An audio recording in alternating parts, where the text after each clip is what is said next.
Assignment 7, Construct a Research Paper by Jeffrey Suttles. Introductory, brief history, and overview of technology and special education.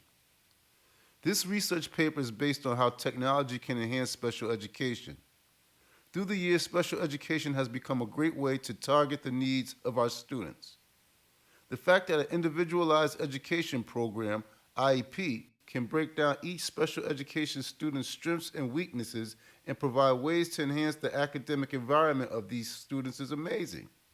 This brings us to a special quote from Oliver Lavas, a clinical psychologist and professor of the University of California, Los Angeles.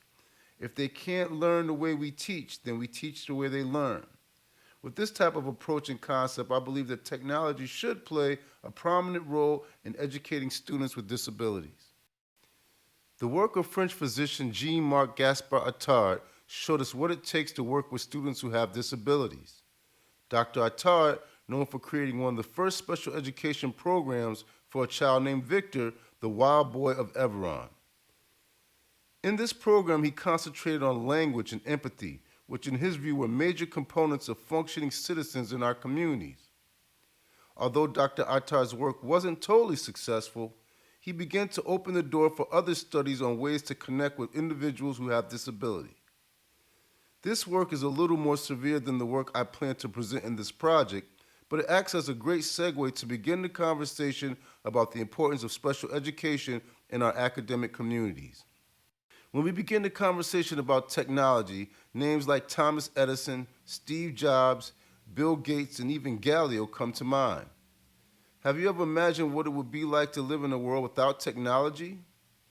As a major part of our communication, technology has become a driving force in regards to staying connected to the rest of the world.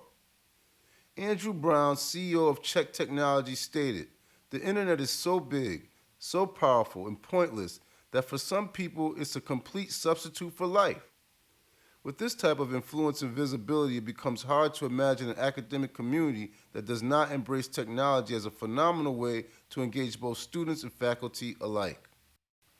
In a traditional approach, apps that introduce games, puzzles, reading comprehension excerpts, and other formats that foster healthy relationships in scholastic settings is a must. Why? Because these ways of connecting students and faculty provide limitless possibilities. As an education tool, technology has increasingly become a critical player in the way educators engage their students, as a means of helping prepare students for advanced academic classes and for building their technology skill set for the 21st century. With this in mind, this research paper will explore ways to continue to bridge the gap between technology and special education. Overview and evaluation of frameworks. The first theory I would like to build on is the TPAC framework, which describes how technology can be used to build better understanding as well as retention to acquire relevant information. TPAC, which stands for Technological Pedagogical Content Knowledge, breaks down the kind of knowledge required by teachers to integrate technology successfully. Professor Teemu Valtonen and Lee Shulman suggest that special education teachers should have mandatory training in assistive technology. The model, although very straightforward, is largely dependent on socioeconomic mobility and the ability to provide training for staff members. Ironically, technology is rarely available in many schools, especially on the heels of COVID-19 pandemic, which forced many schools to provide technology for their students. During this time, teachers had to work through the internet to produce classroom environments that were conducive to growth. The factor in turn led to many changes in applying the distance learning education system and in preparing students with special needs for learning remotely. The fact that special education is usually hands-on through modification plays an important role in how the TPAC model would need to be incorporated for effectiveness. The next model or theory I would like to take a look at is connectivism learning theory. Autonomy, connectedness, diversity, and openness, which are identified as key elements in the process of learning when it comes to networks. This particular approach is key when it comes to bridging the gap between special education and technology. The ability to be able to combine theories, thoughts, and general content in an effective way is priceless.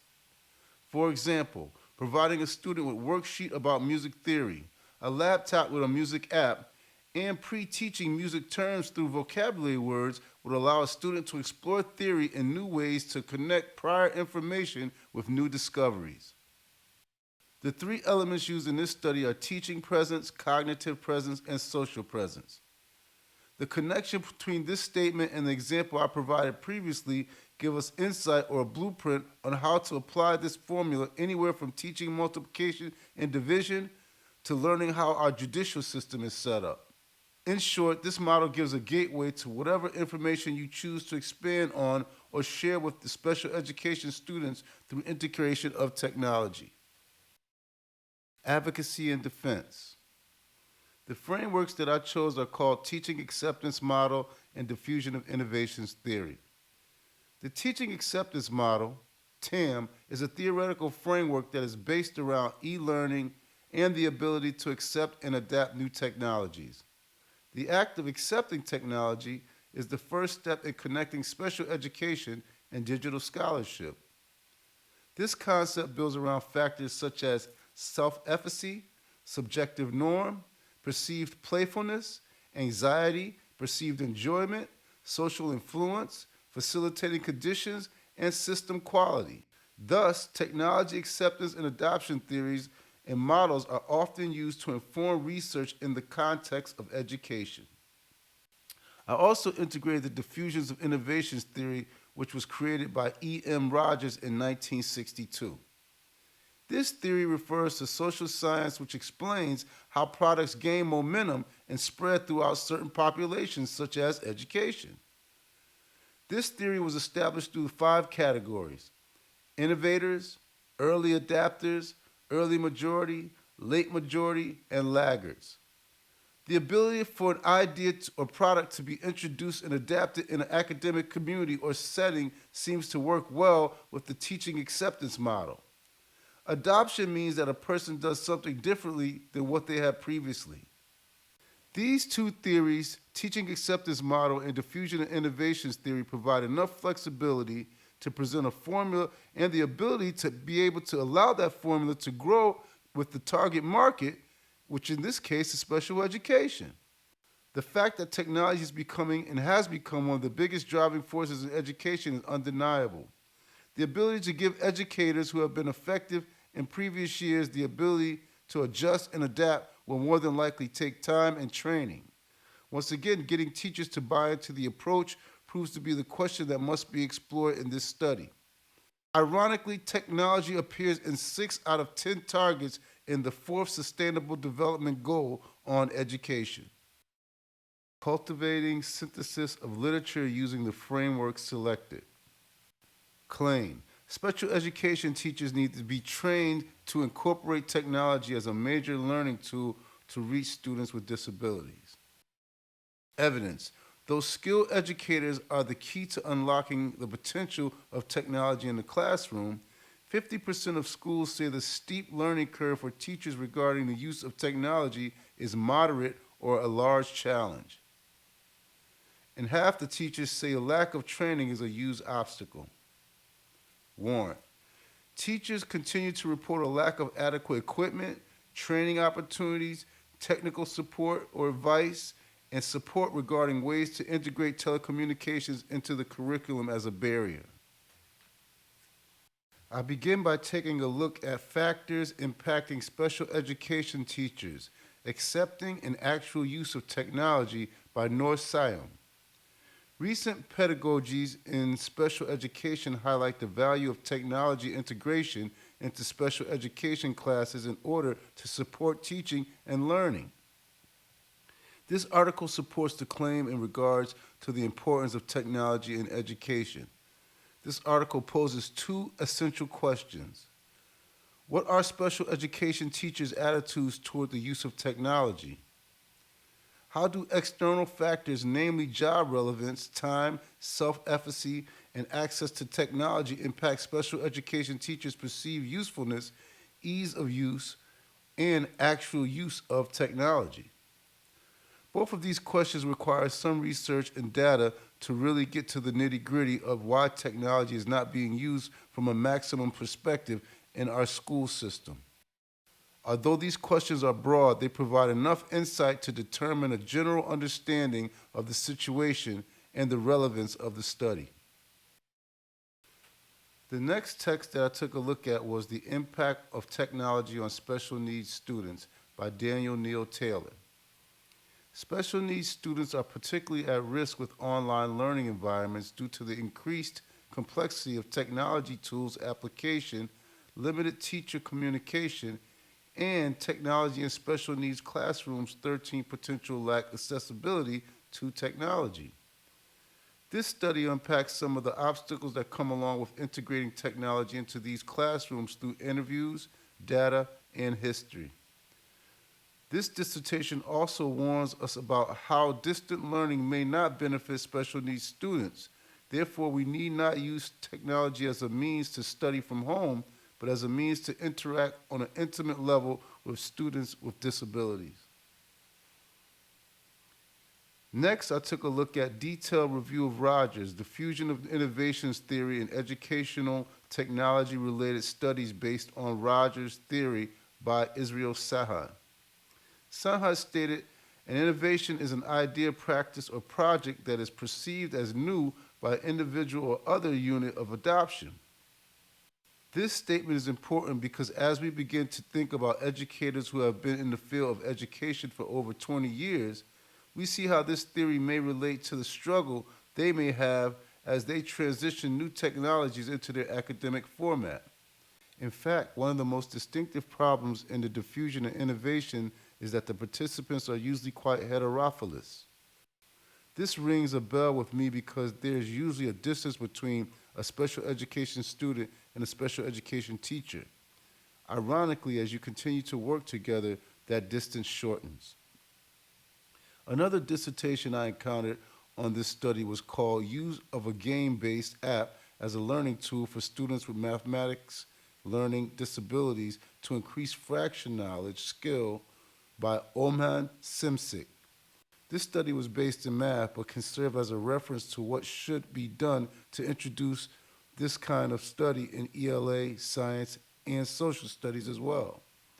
Conceptual knowledge in number sense of interchangeable and engaging mathematical games has a potential to increase this skill. This concept can also be adapted to other subjects and what pre-teaching and prior knowledge will do to increase growth and understanding in various fields of education. The next journal that I referred to was titled The Use of Technology to Improve Education by Karol Nepo. Until the mid-18th century, people perceived as disabled were lumped together under the broad categorization of an idiot, scorned as inferior beings, and deprived of rights and privileges. This statement gives us a view of how people perceive special education in the academic world and general community. The term assistive technology service means that any service that directly assists a child with a disability in the selection, acquisition, or use of assistive technology device, including the evaluation, obtaining, and customizing the device, coordinating the IEP team as well as training for the team. Until I viewed this study, I thought that assistive technology was limited or the same as general technology. This also gives us insight when it comes to being creative about how we incorporate technology in special education. I believe that broadening our scope allows us to move even further away from the negative connotation that came along with special education in the early days. The last text that I took a look at to align with this study is called Examination on Implications of Web 2.0 Tools in the Field of Special Education by Cesar Cabal, Amar Sokan, and Era Ikra. In order for Web 2.0 tools to be used in learning processes of students with special needs, both students and academics must have knowledge and awareness on this issue. This study helped me put together or define the purpose that I have been alluding to this entire research paper. If we build forward without key trainings and required information, we continue to leave teachers and students in the dark when it comes to building alignment to enhance special education through technology. These studies were suggested in this text as ways to increase or move the needle forward when it comes to building segues for discovery in regards to technology and special education.